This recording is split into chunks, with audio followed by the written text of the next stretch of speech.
بله گوشتی ندرسته ایستاده است سومون. چرا بی‌مدار است؟ نه به مانند مسابقات قهرمانی جهان. حالا سومون اکنون از بالا باز هم از دستی راست حریف خیلی کوتاه داشته است.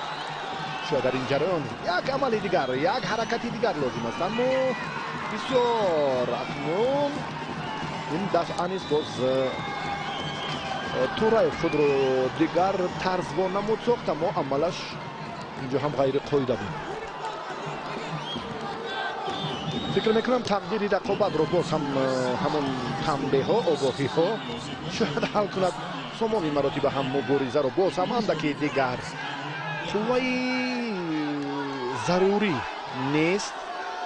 اوی ببینید قوه ضروری نیست برای هر دو، اما برای سومون اندکی باز هم خسته حالی زیادش اینجا چون مشاهده میگردم.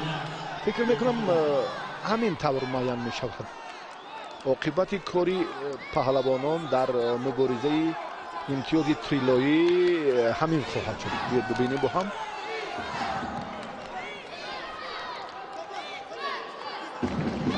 ابتدا حکمتالله توراев باید کمربند خود را درست کند.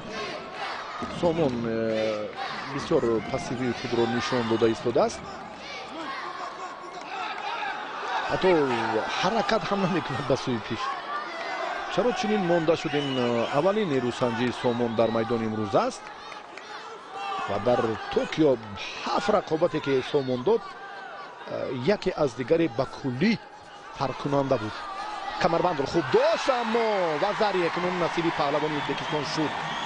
اوی از اشتباهی سومون بسیار هم سریع وقت استفاده کرد.